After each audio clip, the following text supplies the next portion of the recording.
Holy shit, we're going to get along with Michael Madsen. I'll tell you right now, man. We're back with the Opie and Anthony Show. Bob Kelly in studio. And the great Michael Madsen. Yeah. Who just told us that he hasn't been in New York in 5 years. And he's thanking us right off the bat because he got a free trip to New York because of our radio show. Yeah, that's a pretty good deal as far as I'm concerned. It's kind of cold outside, but, you know, it beats the hell out of L.A. Yeah, you've been in L.A. for how long? When I have to be there back and forth for about 14, 15 years now.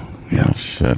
But you've been traveling, you were saying. I've been all over the world. I've been Ireland and Bulgaria, Moscow. What the hell is it to do in Bulgaria? I don't know where Bulgaria It's called employment, son. I have to go where I need to go. I'm more popular in foreign countries than I am in my own, so... Is that the truth? Come on. It seems that way. It's a little rough getting work nowadays. Why the fuck is that? A lot of competition in Hollywood, you know. Michael Madsen, for fuck's sake. You know, the guy with the towel and always does a scene with a towel on. You know, I'm up against him, you know, and the other one, the Scientologist, and you know, the rest of them. I mean, good Lord, you know, make some room for Daddy, but yeah, they're not very gracious about that, believe me. No? No. I mean, you know... They drive past me in the street with my legs amputated to get to a meeting with Bruce Willis. you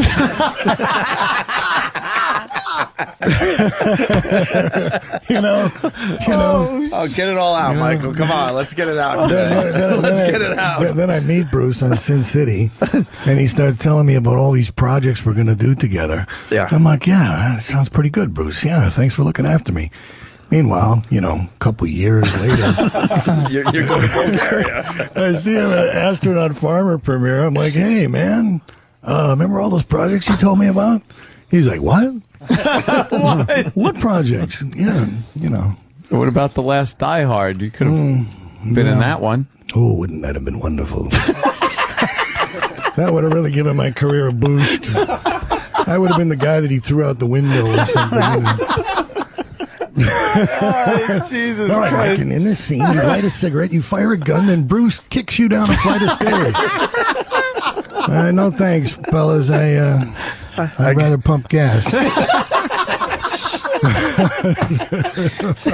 Wow. By the way, we're all huge fans of what you have done. Hell yeah. And I just didn't expect this angle, and I'm loving it. Fucking no, it's not an angle. It's not an angle. I understand. It's the business end of the business blows. It just blows. It blows. People really knew what goes on behind the closed doors. Not to try to relate to a great actor like yourself, but I mean, just doing radio, the bullshit we have to deal with. You're like, yeah, fuck you. You think it's all fun and games, and then behind the scenes, everything sucks, and management, they're assholes and everything, and it's got to be the same way in movies. They ruin it, as far as where we sit, the greatest job you could have. It's like, how do you ruin the greatest job you could have? Goofing on shit. I was listening to you guys in the other room, and I went, which one of you got to take a shit? I do. Yeah. I just thought that was amazing. I never heard of a radio show like that. Every other word is fuck this and fuck that motherfucker. I gotta take a shit. You know? Holy shit. And you're sitting like, fuck. And this is why I'm sitting on these bleachers waiting to get in there so they can talk about a shit they have to take. You gotta take a shit. We like to call it an open and honest show. Yeah. I took a good shit before I left the hotel. Did you? Yeah. Nice. It does make you feel good. It did. It's like the great way to wake up in the morning. Oh, God, yeah. So I think I'm reading you. I'm ready for the day. I'm hearing... ready to load up again. I'm getting the feeling that you... this is so not what I expected. No shit, man. We just got done with Ben from Lost. Very actory, very formal. Yeah, sure, yeah. Great. Yeah. Another exciting show. What will happen next? Someone will get lost. Oh, God in heaven. I'm going to bring a camera crew over to my fucking house. They want to make a reality show, I can tell you. But shit. That shit. Michael's been, I could kind of sense. Don't even ask him. Michael's been through the mill Yeah. As far as Hollywood goes. And a lot of people hide this stuff, but They're a bunch of assholes over there. I mean, it's just the way it is. Oh, there's a lot of them that are nice, and I've had some great times. I've made some good pictures. I've been very lucky. Oh, hell yeah. But you know, 85% of it is horse shit. Yeah. Yeah, there's... it's too hard to... It's... I get more work on my own than I do by playing the normal game of getting work. Really? I run into people at a party somewhere and get a script or meet somebody that wants to do something, and you just scare the shit out of them. They're like, all right, I'll put you in a movie. Jesus. Well, they hesitate to get on the elevator with me, but does it amaze you sometimes when you look at the top grossing movie of the week and go like, what the fuck is this country thinking? Yeah, I kind of get that feeling, especially with some of the pictures that are nominated right now. It's very bewildering to me. Like what? Which one in particular? Well, you see, the thing is if I start naming certain titles, those people will never hire me again. Not that they would anyway, but I am a bit mystified by some of the things that seem to be that get an enormous amount of attention in box office. It's amazing to me. Yeah, I don't know where, because I'll look at a trailer on TV or in the movie theater and say, there is no way I'll ever see this movie. I have no interest in seeing it. And then it's, number 1, number 2, and you go, who the fuck saw this? You don't like Fool's Gold? What? What? Is that a movie? We're just a bunch of lemmings out there because Fool's Gold is getting the worst ratings, like as reviews, whatever. And it was number 1 at the box office. I'm like, does anyone read? No. Is there a scene in there where he wears a towel? Towel. There's got to be one, right, with the big knot in the front. And his hair's wet? Oh, yeah, exactly. I mean, I did a picture in Ireland. I played a Irish-American prize fighter in a picture called Strength and Honor.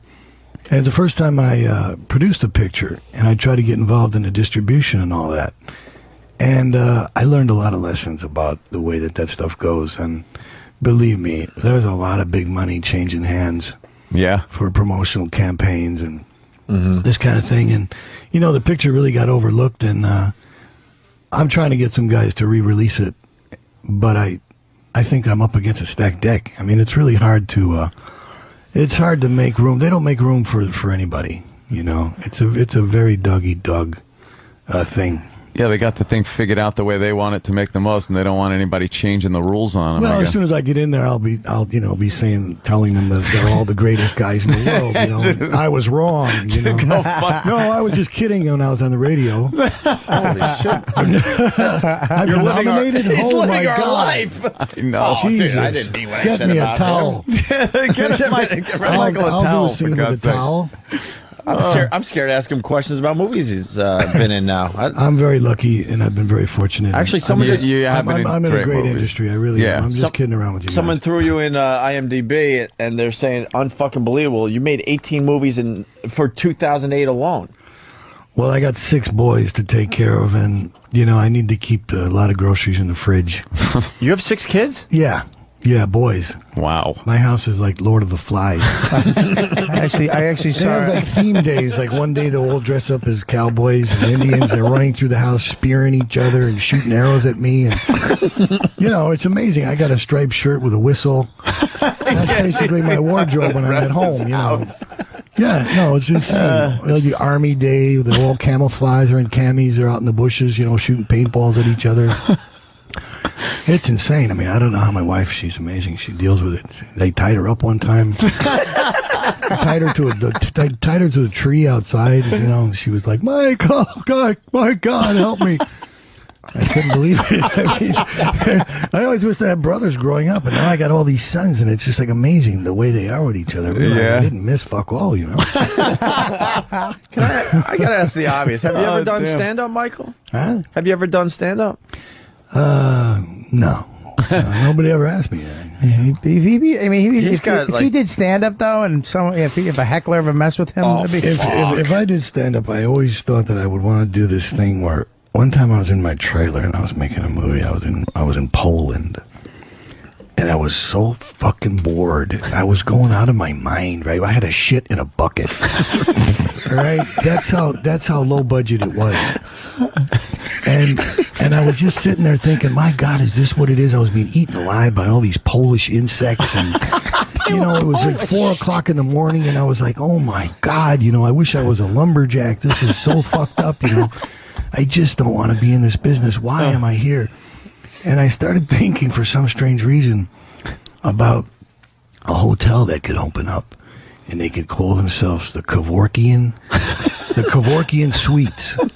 And so you would check in, and they would have all these different themes in different rooms where you could go to kill yourself. Yeah. To kill yourself. Yeah. And so I was thinking, oh man, I'm really onto something here. So I started writing it down, and I started thinking, okay, all right. In one suite, they call it the Robin Givens Suite. And when you go in, there's like a piece of glass, and on the counter in front of you is a gun. And she's behind the glass, and she's going on and on about her relationship with Mike Tyson. And she just keeps going on and on and on and on about it. And she won't stop, and you can't leave the room until finally, you either shoot yourself in the head or keep on listening to her. And I thought of another one would be like, you go in, and when you go in, they inject you and put you to sleep. And then there's a big metal sliding door on the other side of the room. And when you wake up, the door comes open, and there's a big gorilla standing there. And then you suddenly realize you have bananas around your neck. on a chain, right? And you're like, oh, Jesus Christ, oh my God, fucking hell. And you grab hold of them because you want to give them to the ape, but you realize they're made out of plastic. And he's just coming at you, And he's going to rip you apart. Do you smoke a lot of weed? That's hysterical. No, you just gotta think about certain things like that. Why That's not? what you think about in Poland when you have to shit in a shit in a bucket. bucket and Polish bugs are eating you. And you're waiting to go on the set to play some banana. Well, and used to shit in a spackle bucket. So Well, I you was got in something in common. construction. Yeah, we got a little you have something to in do common that. there, You right? have to do that. Anyway, that's it for my stand-up career. Damn. Well, I just did that it. would go over. That's it. Yeah. I'm not going to ask you about the greatest scene in Reservoir Dogs now. I don't want to know the sarcastic answer to that. Oh, actually, That's probably what you're asked the most anyway, right? You're probably sick of talking about that scene. no, not really. I mean, I'm lucky to have anything that anybody wants to talk to me about. I could be, digging ditches somewhere, but How was it working with Quentin? We had him on the show, and we were just amazed by the guy. He's a nut. If I cured cancer, and I was at a news conference, and they were asking me about my findings, most likely someone would stand up and say, that's great about the cancer thing, Michael, but what's it like working with Quentin? Right. Yeah. Exactly. Just let him talk. He's a great guy. He's a genius. And He can talk, though, huh? Yeah, he can go on, but at least it's interesting. Yeah. And he's kind of a film historian, the guy. I mean, he's got about 335 millimeter prints of movies in his garage, and It does those film nights, those themed film nights and stuff. And regular theater in his house with the curtains and a popcorn machine and the whole fucking thing. after our interview with him, we felt like we were going to be invited over to movie night. Oh, did you? And you know how you told that story might about have Bruce, and he's like, yeah, next time you're in LA, give me a call. But the problem was he never really never gave us wanted a to contact exchange number. numbers or anything. No, he's hard to nail down. I mean, when I did Kill Bill, it was only because I drove it to his house and I knew the gate code. And I just went and I sat by the pool and I waited for him to get home. I sat there for like 2 hours, and finally he showed up. And I'm like, Quentin, what the fuck is going on? Said, I need a job, man. What are you doing? And then he whipped out the Kill Bill script, and Which is, I was which playing just gets, Bud, but Jesus, if I had to wait for him to call me, I mean, it never would have happened. It never would have worked. Kill Bill gets just man. better and better the more you watch it too. It's just one of those movies you never get sick of. Yeah, I think a lot of It was Oh my god! Great time, man. It was a wonderful experience. It was really one of those pictures that stands out in your mind, Quentin's got a good way of pulling people out of relative obscurity. Like then came Bronson. and Michael Parks, yeah. Michael Parks is hysterical. Hey, isn't he wonderful? Who the hell knew? Now it's obvious to ask Michael about some of the great roles he's been in. What was the biggest piece of shit you were involved with? I think this is the way to go with this interview. I'm thinking This show. Oh, damn! Holy shit, we got a new promo. Yeah. Put that in the fucking intro to the radio show. Oh, shit. All right. Now that I'm completely uncomfortable. That's great.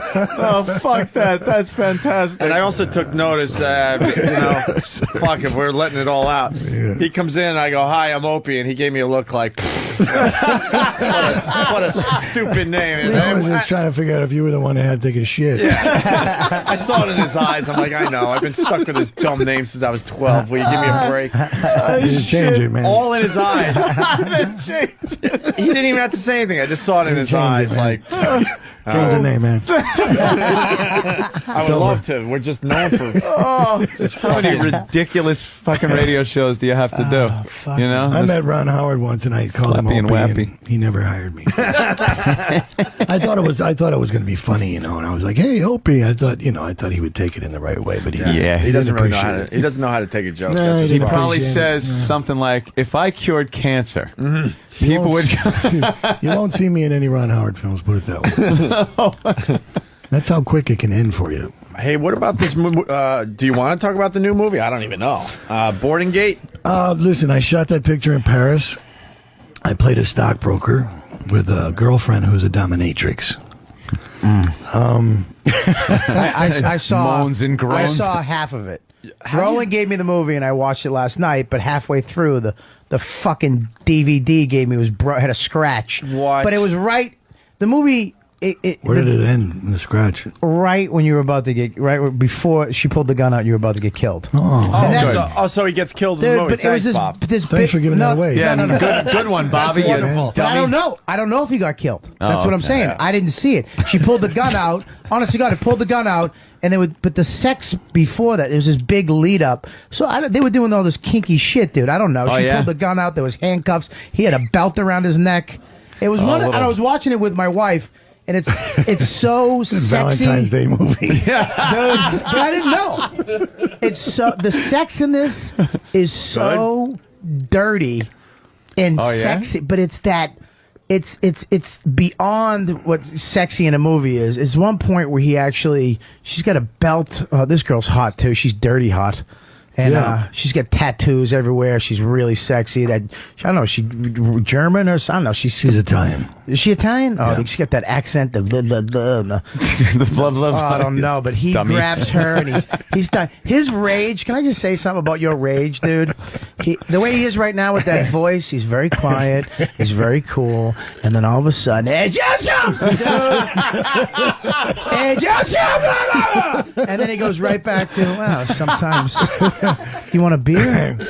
Honest to God, dude, his rage is like that real fucking holy shit rage. Yeah. And you see it in this movie. He's just talking to her, and then she says something, and he goes, "I did it," and it just snaps. And then all of a sudden, they're outside. It's the scene. She gets in her. He rips her clothes off, and she rips a belt off, and he goes down in front of her. Oh, I don't know how you. She's reaching around and and her hands there's no faking this. Dude, it's her hand was satellite. It's satellite. Where did he put his dick? His hand. What are you fucking beating around the bush? She just. I'm sorry. I'm getting nervous. He grabbed. She just reached in, unzipped his fly. It was open, and she's just stroking his mule. And he's in front of her, and just smelling her fucking pussy. but through the underwear, which is even sexier. He didn't even just rip him down. He's just. Holy shit. And you're looking to see if he starts kissing her thigh, but then he just says, "Fuck it." And I'm watching it with my wife, and in my head I'm going, now I'm going to have to fuck her. Now I'm going to have to fuck my Apparently wife. is a good Valentine's Because Day of this movie. fucking movie, I'm going to have to fuck her tonight. It's a Disney movie in Bulgaria, by the way. It should have been released on Valentine's Day. Wow. Fucking. This is the one that it fucks with you because all of a sudden they'll just stop. And she'll go, "I don't love you anymore." And he's like, he's like, "Well, what are you gonna do?" And they'll go into a room, and then we'll go back into dialogue, a lot of really good dialogue. Yeah. And then they just start fucking, just fucking smashing each other over the face. Bobby has given this movie a better plug than anyone else I could. don't even have to be here. No, now I want to. Who doesn't want to? You should go to work for Roland, the where's my distributor, copy? man. What else you Yeah. gonna do? Oh, the scene in the front when you in your office is so fucking. It's so back and forth. I never get to do a picture with a girl. I'm always beating somebody up or smoking a cigarette or shooting a gun. And I never get to do any love scenes, you know. Love? I never get to go. I don't know. I'm gonna ride off into the sunset with the girl, you know. All of it's love. You I'm did really that. happy when they gave me the part. It was my chance to break my stereotype, you know. Yeah. You had a great love scene. Ruin my reputation. What was the He love got that scene? girl. He fucked her. Oh my god. Dude, you had a belt kill around your anybody. neck. He doesn't shoot anybody. What's doesn't do going on? anything. What was the love scene he had where he's fucking the dude's wife as he's in the Oh, was that that's, fucking You hysterical? get love The scenes. getaway. Yeah. Getaway. Loved The Getaway. Getaway. Just shuts the door in his That- face. What are you looking at? That was one of the most despicable scenes. What are you looking at? You fucking. Yeah, he's basically. And she's all into it. He's just fucked. He's a nerdy dude tied up in the bathroom Oh, as man. Michael's banging his wife. I love that scene, by the way. But his Yeah, so did business. I. And it was, was such, very it, was, fun, it was such a good fuck that the guy he kills himself, right? He hung himself. Yeah. He hanged himself in the bathroom. That was one of those really hot but disturbing scenes because What a way to go. you're thinking of it, but then you're like, Jesus Christ, what if you're in that situation and you're not the fucking guy fucking the broad, you're the one chained to the toilet or whatever. Me and your old lady come in the next room. Yeah, and she's enjoying it. Oh, You know, You it's haven't a- seen that scene, Bobby? I've seen it, but That's great. that's one of those things where the verbal saying that out loud makes you go, ah. Yeah, it's And he's just the way he just said it. Awful. And she's coming. Yeah. It's a Yeah. remake. It's a remake of a Sam Peckinpah picture. Yeah, The Getaway, right? But you know what he has in this movie too, which in a lot of movies he we're does. back to Boarding Gate, the new movie that comes out March 21st, limited release. Certain actors like Robert Duvall does it, and there's certain actors that do this business, like stuff that's not in the, you know, it's in the script, and it's just him doing it. There's one part he was eating this food, and he makes the fucking just him eating it is just so interesting. And then he has like an olive pit in his mouth, and he's delivering his line. He just goes and spits it into the sink. It's like, you know, you're just like, holy shit! Because when you're an actor, you get a script, you just read the lines, you do the things. He just went. Oh, sure. Look, that's the fun of it, you know. I think I try to get away with things like that as much as I possibly can. I mean, that's why, you know, a guy like Quentin, even a guy like Olivia for Boarding Gate, I mean, they both gave me that gift of being able to be on the spot and in the moment and let something happen just because it happened, not because it's on a page. That's a lot better for me. It's a lot easier for me. It's a lot freer way to work. When I cut that ear off, you know, I walked over to the side of the room and I was looking at it. And I was thinking in my head, what am I going to do with this fucking thing, right? I got this fucking ear in my hand. What am I going to do? You know, and they're rolling, right? So I'm just holding it. I'm thinking, okay, what am I going to do? And Quentin's over on the side, and he's going, toss it. Throw the ear, Michael. Throw it away, Michael. Throw it. And I'm thinking to myself, no, I don't want to do it. I don't want to throw it yet, you know?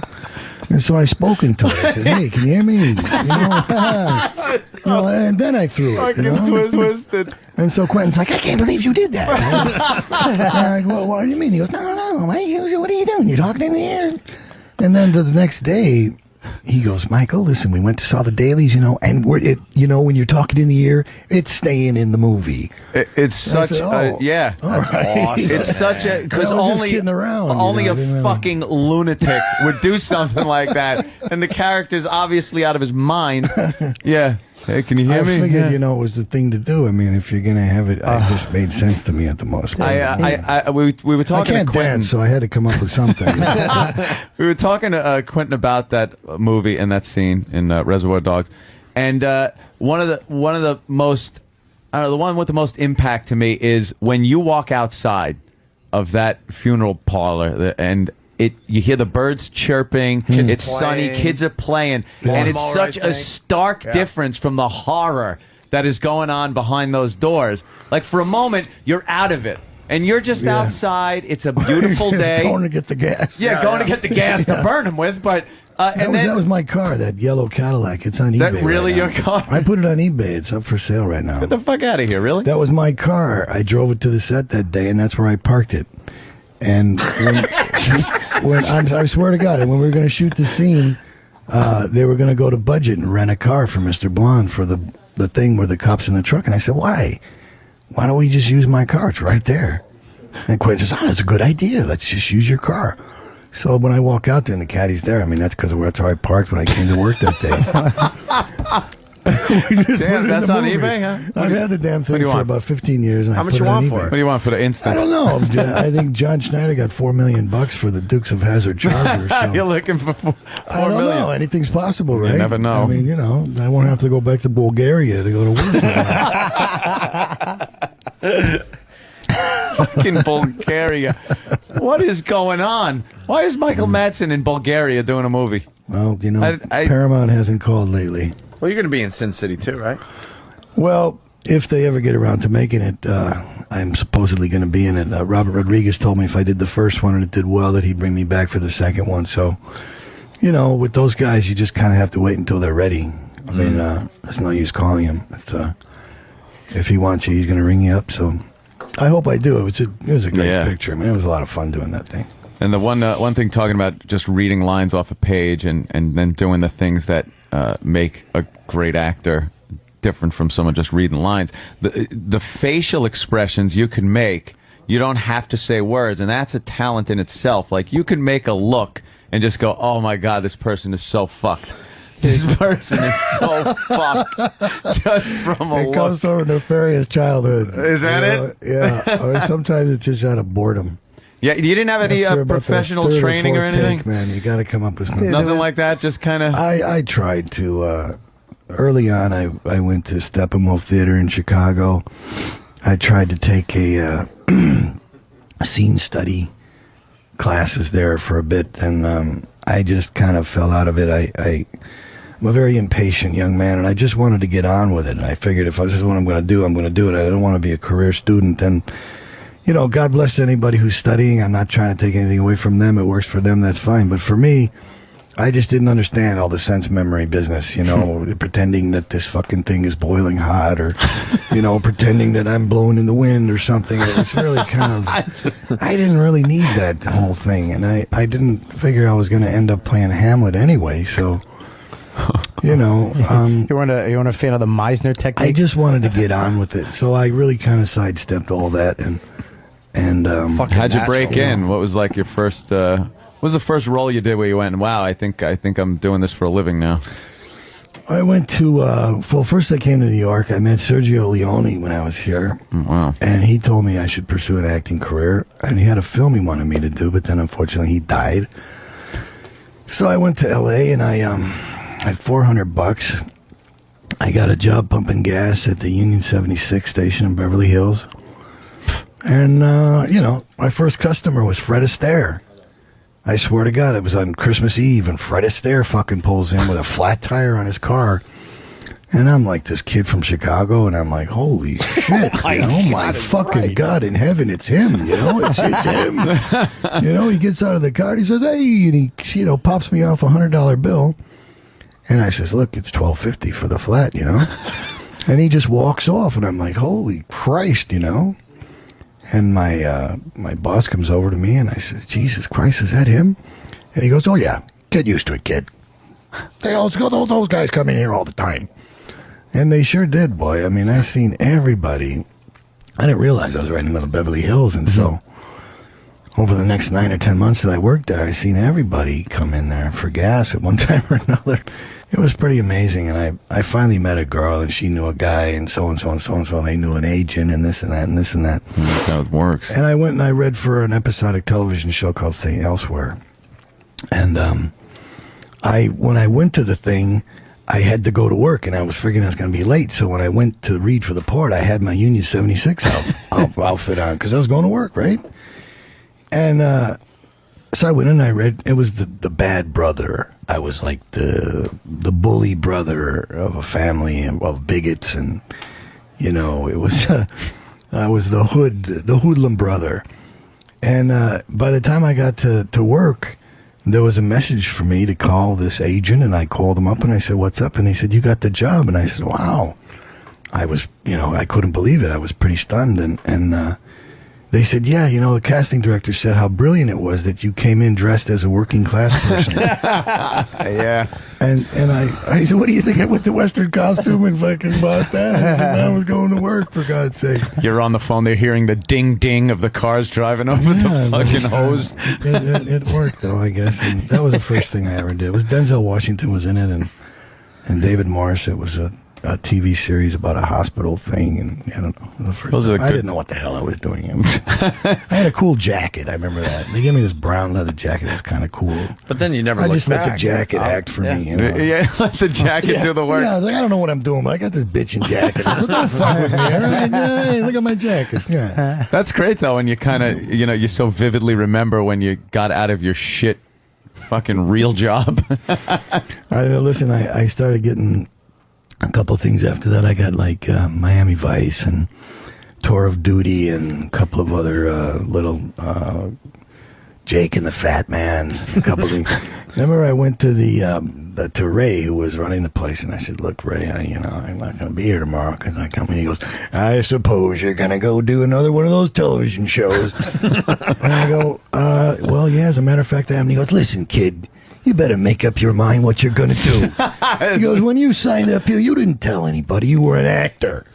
And I said, "Well, I didn't really consider myself one at that time." And he goes, "Oh, getting intellectual on me now." And I said, "No." I said, "No, man, I got to go do this thing." And he goes, "Listen, we need you around here, okay? So you better make up your fucking mind, kid." And I'm like, "Oh, well, should I make $2.50 an hour and having you yelling at my face, you know, and having people honking at me, you know, and having Warren Beatty ask me if I should check his oil, you know, or should I go and, you know, and try to be Warren Beatty? Try to, yeah, you know." I said, "Well, geez, that's going to be a hard decision, Ray." I said, you know. Let me think about it. I need to think about this, yeah. I'll let you know on Monday. I'll give you a call, you know. Man, that's something, said yeah. that to me, you know. You better make up your mind. All right, When you really Damn it, I'm gonna stay here, Ray. Michael, I need to help these people. Fuck Hollywood. Fuck the movies, man. Fuck it. Jack Lemmon needs me. He needs a Val job, God damn it. when you finally made it, did you ever go back to Ray's place to kind of maybe go, "Hey, Ray, pull in for some gas"? Right. You're pulling for some gas. See who the new kid is. With a fake flat tire or something. I've rolled in there a couple of times, and it's kind of a funny feeling. Right on.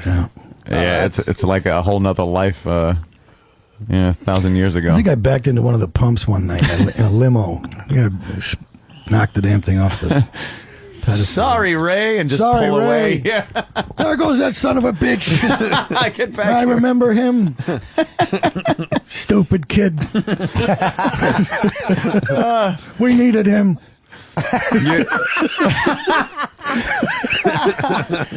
Motherfucker. You always have the intimidating guy roles or anything. Growing up, were you like that? Were you kind of a troublemaker? Were you kind of just a nice guy with a low, intimidating voice? My parents divorced when I was young, and we moved around an awful lot. My father was a Chicago firefighter, and we just were constantly on the move, so I was always like the new kid, you know. Yeah. Whenever you're the new guy, you tend to, hook up with the wrong crowd. Yeah. And a lot of my pals were kind of dangerous, and I learned my lesson early on about those kinds of things. Yeah. Did you must have taken something away from them and brought it into your acting. I don't know how I made it because most of them are dead. So, really? Yeah. Yeah, I got a couple of those. I was, parents divorced and then moving around a lot, and the same thing. You fall in with some real fun people when you're always looking for new recruits. They're looking for new recruits, so you get in. Yeah, you're the new get kid. in easy. They were exciting. It was the only thing going on, you know. Yeah. I was like, sure, let's go rip off a car. Yeah. Sounds good to me. Fuck it. You know. Breaking into houses and stealing horrible turntables. Sure. Oh God, I stole a turntable of a church one time. Jesus. I did. I swear to God, I went to this youth group. You know, they had a youth lounge. You know, they had a really bitchin' stereo in there. And so, you know, like a couple nights later, I went over there and I took the damn thing and I put it outside in the bushes underneath the Yeah, you had to stash it first. Yeah, I stashed, exactly, right? Yeah, you know how it goes. Yep. How do you know? See, you're just I used like to me. do that. You know, you understand the mentality. Same And I stuff. went back and got it, you know, and I put it in my room and, you know. You have to let the heat blow over and see if like anyone was onto it and found it where you stashed it or something like that. Scratch it up a little, you know. Yeah. I found it. Yeah. I found it. Look at this thing. I found it. I can't And believe then when it. you realize the heat's not on. I took a bike. Fucking thing. Look at I it. was going to Dana Hills High School when I lived out in California, and I used to walk home, and I didn't want to fucking walk, so I went to the bike rack and just grabbed the bike. And I rode the bike, and I stashed it in the woods, kind of under some shit where we used to go with the horses. And as we were going through one day, I went, "Hey, wait a minute, what's that?" And they go, "Holy shit, a bike! I found a bike!" And my father goes, "All right, we got to call the police so they could take it down to the police station to see if it was stolen." No, Dad. So I'm like, I was like, "Oh, yeah. Yeah, let's do that. They took it down there. The cops told me if it's not claimed in 3 months, it's mine. 3 months. And 3 months later, no one claimed it. So it was mine. I felt bad about the church thing, you know, but then again, the whole reason I did it was because the priest was like hitting on my mom, you know. Jesus. At least he wasn't hitting on you. That was Exactly. Yeah, it's even worse. Then I would have burnt the place to the ground. with him in it. Okay? I had to wait until he was in there doing his spiel and set the whole fucking place on fire. And burnt that motherfucker up with the whole place. It was bad enough he was hitting on my mom, okay? We're out there singing the hymns and he's hitting on my mom. Okay, you fuck. Guess what I'm going to do later today? I'm going to rip off your youth lounge, okay? I'm taking your stereo system, you freak. So it was completely Freak justified. motherfucker. On your mom. Yeah, come on, you know. That's it's my not mom. right, What's he doing? He's supposed to be a man of God. He's like hitting on my mom. That is not right. Jesus Christ. You know? Come on, man. I'm glad I stole that goddamn thing. Is he the most intimidating guy we've ever had on the show? I love him. Jesus Christ. Top of the list. Most intimidating guy right here, man. Open and honest. No shit. I'm a dad with 6 kids, and I'm really, I played dangerous people, but I'm. I actually saw an interview with you where they showed your house in Malibu and your kids, and you were just this nice, peaceful guy, almost like it was almost. Well, he writes poetry, right? Yeah, well, you do a little Not poetry. lately. Lately. I kind of got over that. It was fun for a while. I wrote a lot of stuff, and then finally one day I just figured that's it. I got nothing else to say. I mean, I wrote a couple of books, and that's it. You know, I really don't want to repeat myself. The leaves were blowing across the driveway. Frank Sinatra's dead. You know, what am I going to do now? You know, I'll have another shot of whiskey. I'll light a lucky strike and take a walk in the rain, you know. Thinking about Frank, you know. It's like, oh, Jesus, Michael, God. What the hell are you writing? It was fun while it lasted. that was actually kind of good. Oh, it's in there. You got to get Conjured the up book. an image. It really did. It's available. He's got an actual book Yeah, out. It's Frank on Sinatra's Amazon.com. Driveway. Yeah. Conjures up an image. Do you drink or leave that up? You know, once upon a time, when I was younger, that was definitely the thing to do. I mean, I think I probably, well, sure. I mean, I never lost my mind, but sure, yeah. You know, Yeah. I mean, it's you got to know when to say when, and you have to wait till you have to wait till after work. Put it that way. Oh, did you ever on the job? You ever drink on the job? No, it's kind of dangerous, especially if you have to jump out of a Hummer onto the flatbed truck, or you got to fall through a plate glass table, or you're shooting off guns. You know, you better be careful, and you can't be hammered. You know, that's how accidents happen. Yeah, who the hell is that one guy? It happens every so often. Yeah. Oh, John Eric Hexum? Yeah, that's a perfect example. Yeah, he's had a blank gun. You put it against his temple and pulls the trigger, and you're still getting the same force coming out of the barrel, and the thing put a piece of bone right through his brain. Yeah, What the that's hell are you doing? It's a gun, you idiot. A movie set can be a dangerous place. You got to be careful. You got to know what you're doing. Yeah, you handle a lot. Do you shoot guns at all? Real life? I got a Winchester pump. I got a 12 gauge Shotgun. Home security. Keep talking. You're making Anthony hard. I love that shit. Yeah, it's a nice gun. A Winchester pump, yeah. Look at Anthony. The gun actually used to belong to Steve McQueen. Oh, wow. It's the one that he used in The Getaway. You know, when he goes in the gun shop and he gets the shotgun, he takes the shells, he puts them in his pocket, he wraps it up in paper, and he goes outside and he tells the cops to lay down in the street, and he starts blasting the squad car in slow motion. Sam Peckinpah. He kept that gun, and he really liked that one. And years later, I became friends with his son, Chad, and me and Chad were hammered one night. It was my birthday, and I was over at Chad's, and he knew that I was a big fan of that picture. And he gave me the shotgun. He gave me Steve's shotgun. So that's a fucking present. Jesus Christ. Yeah, it kind of was. That's a nice thing to have around the house. There's a guy whose career transcends time. There are people now that are huge McQueen fans that weren't even alive when he died. Steve was much too young to go away, but God, what he left behind. Yeah. I mean, great movies. Yeah, well, there was a different time, and there was a different kind of directors back then, and there was a whole different mindset. Yeah. Sometimes I think I was born in the wrong era. Yeah. A little earlier would have been a little better.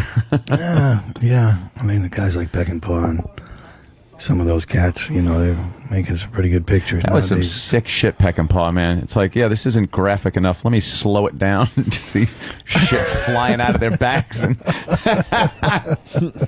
he's up on the crane with a tumbler of vodka, a bar on the set. Those were the days, right? Well. Made some great movies, yeah. Yeah, he sure did. I know his godson, Joseph Culp. He's Robert Culp's son. Oh, yeah? Told me some good Peckinpah stories, yeah. He told me that when they did, when they were doing Wild Bunch, that at a lunch break, Ben Johnson and Bill and I guess they took some chickens and they buried them in the ground with only the head sticking out on top of the dirt. Jesus. And then they were all get back with their rifles, and they were going to take a target shot and see who could blow their heads off. But the chickens, once they're buried in the ground, they go like they fell asleep. Their heads just go like this, like they're dead. And they just fall asleep, and they're like, "Oh man, this ain't gonna be no fun." They're gonna pop their heads off, but they're sleeping. This isn't right? That isn't right. And so apparently, if they're up clunking, that's perfectly fine. Yeah, but sleeping, that's not right. So apparently, Mr. Jesus Peckinpah, Christ! Come on. Apparently, Sam Peckinpah, apparently him, or maybe it was Warren Oates. One of the two of them apparently went over to the sleeping chickens and squirted Zippo lighter fluid on all their heads.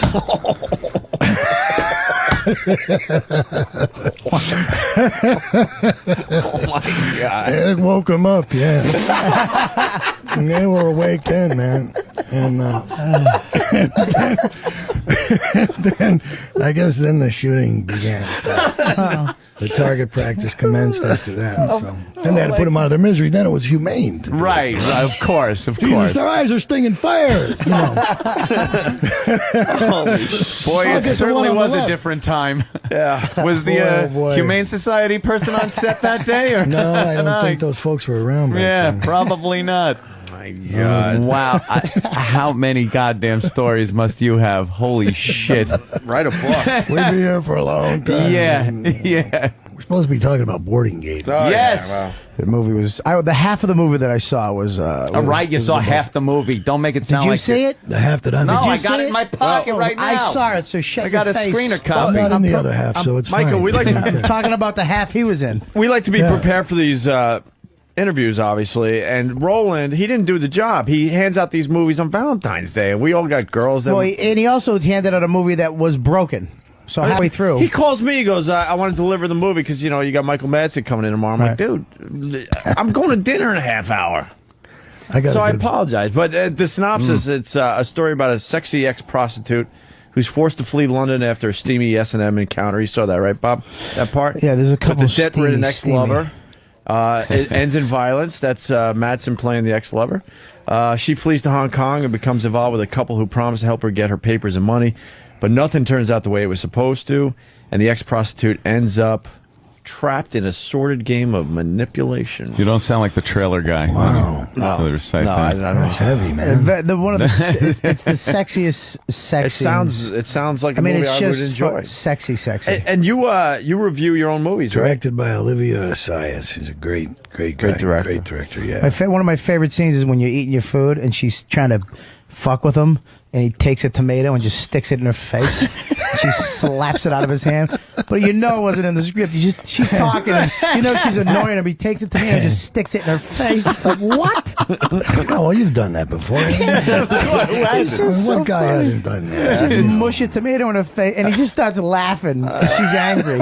You know, as an actor, she really was pissed. Like, what are you fucking doing? And he's like, his little his laugh he does. He's like, that right there. She's a wonderful girl. I really liked working with her. I wish we would have had more stuff to do together. I mean, she's a great little girl. She's how great is it when we'd be great together in another film. I hope somebody finds a script for us. How great is it when he does laugh in some of these movies? Dude, maniacal. Like, oh that's what I'm saying, dude. The scariest part about him is when he's laughing. Right. That's when you're scared of him. That's when he starts laughing. You're like, oh shit, I pissed him off. Sure.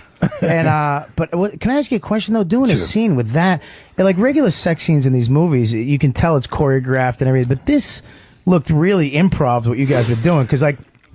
I mean, did you get turned? I mean, she's smoking. Did you get? I mean, the first time I seen her, she was sitting in a window, and I was walking by this little courtyard in Paris, and I seen her sitting there, and I had a peach in my hand, and so I give her the peach through the window, and I went on the set, and then when I got there, I was waiting for her to come in. She comes in, and she's got a fist like this, and well, what's she gonna do now? And she goes like this, and she opens up her hand, and she got the pit in her hand, you know? I mean, she ate the whole fucking thing. And I realized she's holding a can of beer with a napkin around it, and she got a straw in it. And I said, listen, I really like this girl. You know? Yeah. I mean, it was a great introduction, you know what I mean? There's a lot to be said for that first impression thing. Sure. And there was a lot of things in the script that just said, you know, they begin to do this and they simultaneously climax and all these kind of things where they write this kind of stuff, but they don't. The writer doesn't really realize that you actually have to do that. And so I think she was game enough to just, you know, and Olivia was game enough to just run the camera. And if I just know what my parameters of the room are, where I can go out of frame and in frame, I think it's always better to just kind of just make it up as you go, and that's what we did. Yeah, you could tell, man. There's one point where she says you're staying, and you know that. And she's like, he goes, say yes. She goes, yes. And he goes, and I'm putting handcuffs on you, and I'm fucking you. and she goes, yes. My dick filled up, and I'm trying to hide it from my wife because I don't want her to know that I want to tie some bitch up and make her my slave, and then slap tomatoes in her face.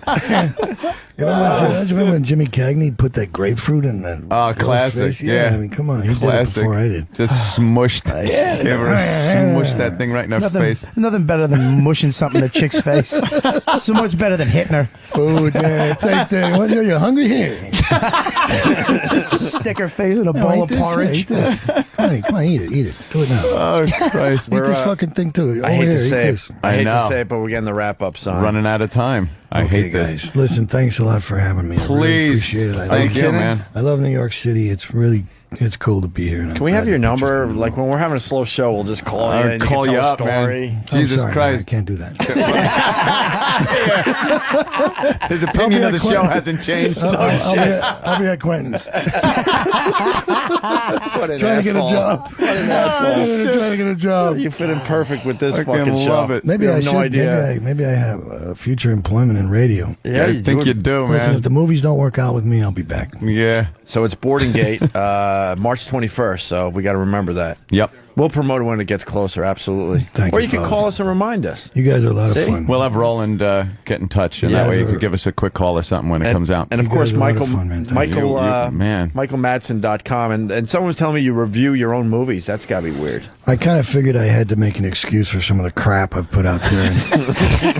There's a lot of stuff in there that, I figured I needed to explain myself. And I don't want anybody to think that I'm thinking it's all wonderful. Like which one?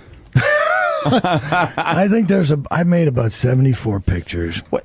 You make your I own. think there's about 15 of them that are really good. And I think there's probably about 25 that are okay. And nobody ever lost any money on me, but some of them I did to pay the mortgage, Wait a minute. Is this you suggesting what to see and what not to see of your own movies? Yeah. Wait, go up. You got to go to MichaelMadsen.com. This is That was amazing. a while ago. He recommends movies. Recommend, if you can find it, movies. Watchable movies. Are these all movies you're in, or just movies in general? No, they're the ones I'm in. Yeah. I had to Watchable. commentary. You're in Choke. Yeah, I did that with Dennis Hopper. That's based on the Polynuk. No, they stole the title from us. I did the original Choke. Okay. Yeah, with Dennis. And then Watchable, and then it gets down to Skip It. His own movies, he's telling you to skip it. And then he goes down to Unwatchable. Holy shit.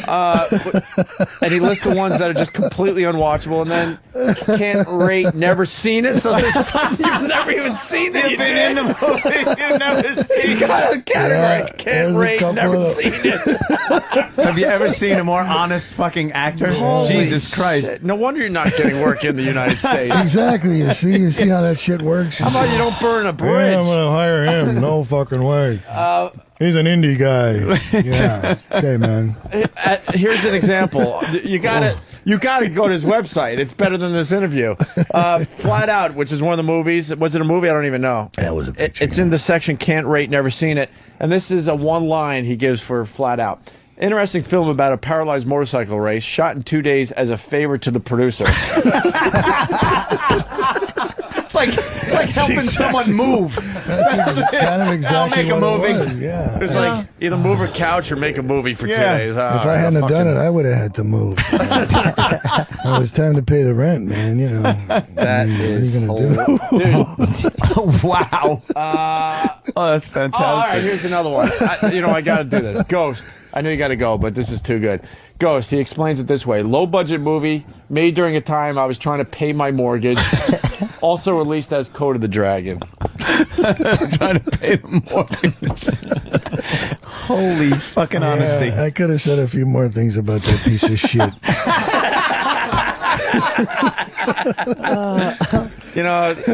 When you come back, the kid who's the lead in that's grandfather financed the movie, so that's all I need to say. Yeah, says enough right there. so you were hired for a Sweet 16 party, James basically.